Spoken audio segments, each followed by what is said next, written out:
उरे ममा, मुझे थोड़े से और पैसे दे दो। मुझे रानू चढ़िया आंटी का झूला झूलना है। फिरे चल हट यहाँ से, मुझे काम करने दो। सुबह ही तो मैंने तुम्हें इतने सारे पैसे दिए थे, क्या तुम आन सारे पैसों से झूला झूल आए हो? अरे मुमा, मैं तो शोनू के साथ झूला झूल रहा था। शोनू की मुमा ने तो उसे बहुत सारे पैसे दिए हैं और वो तो बार बार झूला झूल रहा है। मुझे भी अब थोड़े पैसे और दे दो, क्योंकि मुझे भी शोनू के साथ झूला झूलना है। अरे बंटी, तुम्हें तो शोनू का पता ही है, वो तो बहुत ही निकमा है। क्या तुम भी अब उसकी तरह निकमे हो जाओगे? अरे मम्मा, मैं कुछ नहीं जानता। मुझे बस पैसे दें, वरना मैं रोने लग जाऊंगा। फिर नीलो चढ़िया तंग आकर बंटी को कुछ पैसे दे देती है। ये लो, ले जाओ पैसे, आने दो अपने बाप को, मैं आज उसे सब बताती हूँ, वो खुद ही तुम्हें ठीक करेगा। शोनू चढ़ा पैसे लेकर वहाँ से चला जाता है। इस झूले की मालिक होती है रानू चढ़िया। रानू चढ़िया कुछ दिन पहले ही इस जंगल में अपना झूला लेकर आती है और जंगल के तमाम पंछियों के बच्चे झूले के आने से तो बहुत ही खुश हो गए थे।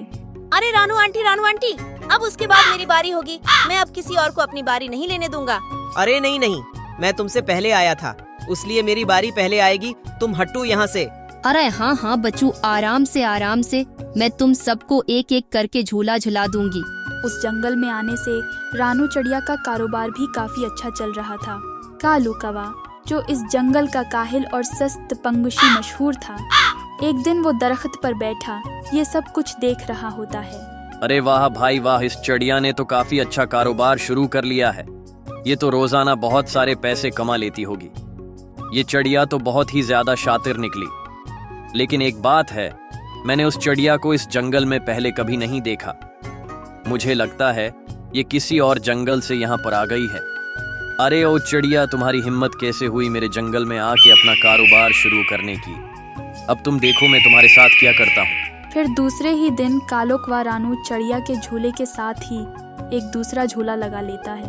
अरे आ जाओ बच्चों, आ जाओ, जल्दी से आ जाओ। कम पैसों में ज्यादा झूले दूंगा तुम्हें और बहुत तेज झूला भी दूंगा तुमको। छोड़ो इस रानू चढ़िया के झूले को और आ जाओ मेरे झूले पर। रानू चढ़िया के झूले के पास खड़े हुए बच्चे कालो कुएं की आवाज सुनते हैं। रे वो देखो कालो अंकल तो कम पैसों में झूला दे रहा है।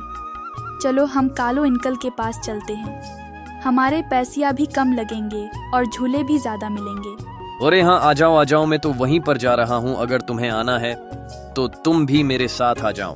इस तरह सब पंछियों के बच्चे रानू चढ़िया के झूले को छोड़कर कालो कुएं के झूले के पास चले जाते हैं। पूरे अंकल, पहले मैं झूला झूलूंगा। अरे रखो, तुम पहले में आया था इसीलिए पहले तो मैं झूला झूलूंगा। अब उसी तरह रोज सब बच्चे कालो कौवे के झूले पर चले जाते हैं और रानू चढ़िया बेचारी का कारोबार तो खत्म हो जाता है। एक दिन कालो कौवा बच्चों को झूले जला रहा होता है और रानू चढ़िया देख रही होती है। अरे ये कालो कौवा कितना पागल है, ये छोटे छोटे मासूम बच्चों को इतने बड़े झूले क्यों दे रहा है? क्या ये नहीं जानता कि बच्चे गिर भी सकते हैं?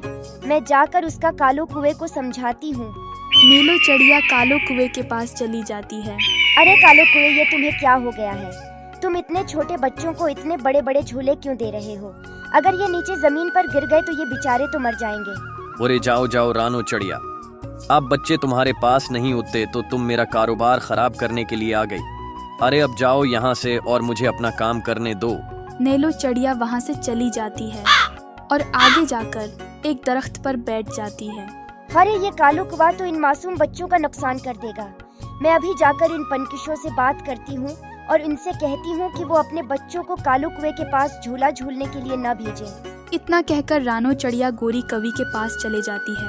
अरे गोरी बहन, मैं तुमसे बहुत जरूरी बात करने आई हूँ। तुम जानती हो ना कि कालो कुएं ने इस जंगल में दूसरा झूला खोल लिया है और अब सब बच्चे इसी के पास झूला झूलने के लिए जाते हैं। लेकिन तुम ये नहीं जानती गोरी बहन कि कालो कौवा तो बहुत ही बेएहतियाती से बच्चों को झूला झुला रहा है और उन्हें बहुत बड़े बड़े झूले दे रहा है। तुम अपने बेटे को वहाँ पर झूला झूलने के लिए मत भेजा करो, कहीं ऐसा ना हो कि बाद में तुम्हें पछताना पड़े। अरे रानू चढ़िया, तुम्हारी चालाकी तो मैं अच्छी तरह से जानती हूँ। अब तुम्हारा कारोबार नहीं चल रहा तो तुम कालो कुएं की जिद की वजह से ये सब कह रही हो, लेकिन मैं अच्छी तरह से जानती हूँ तुम्हें कि तुम झूठ बोल रही हो। इसी तरह से रानू चिड़िया सब पंछियों के घर जाती है, लेकिन कोई भी पंछी उनकी बात का यकीन नहीं करता। फिर एक दिन कालो कौवा अपने झूले पर बच्चों को झूला झूला रहा होता है कि अचानक ही कालो कौवा एक बहुत ही बड़ा झूला देता है, और इसी समय मिट्ठू महाराज का बेटा टूनी तोता बहुत ही बुरी तरह से जमीन पर गिर जाता है और बेहोश हो जाता है। ये सब देखकर तमाम पंछियों के बच्चे बहुत ही ज्यादा डर जाते हैं, और कालो कौवा तो झूला छोड़कर वहां से भाग निकलता है। कुछ समय के बाद जंगल के सारे पंछी वहां पर जमा हो जाते हैं, और उसी समय ही मिट्ठू महाराज अलोवेजी को लेकर वहां पर पहुंच जाते हैं।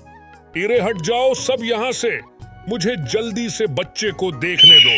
अलोवेजी टूनी कौवे को चेक करने के बाद मिट्ठू महाराज से कहते हैं, इरे महाराज जी मुबारक हो आपको, आपका बेटा ठीक है, मैंने उसे इंजेक्शन लगा दिए हैं, आप उसे घर ले जाएं और उसे मुकम्मल आराम करवाएं। फिर उसके बाद अलोवेग जी वहां से चले जाते हैं। फिर मिट्ठू महाराज के साथ ही टूनी तोते को घर ले जाते हैं। अरे पंछियों, क्या कोई मुझे बता सकता है कि मेरा बेटा झूले से कैसे गिरा? फिर उसके बाद रानू चिड़िया मिट्ठू महाराज को सारी बात बता देती है। अरे रानू चिड़िया, अगर तुम दूसरे पंखों के घर जाने की बजाय मेरे महल में आ जाती तो मैं उस कालू कुएं को यहाँ से भगा देता, लेकिन खैर अब भी देर नहीं हुई, इसका उल्लू कुएं को तो मैं छोड़ूंगा नहीं, मैं उसका उल्लू कुएं को ढूंढ निकालूंगा। फिर एक दिन मिट्ठू तोते के साथ ही कालू कुएं को ढूंढ लेते हैं और उसे पकड़कर मिट्ठू महाराज के पास ले आते हैं। मिट्ठू महाराज कालू कुएं का झूला बंद करवा देता है और उसे जंगल से निकाल देता है। इस तरह से कालू कुएं को अपने किए की सजा मिल जाती है।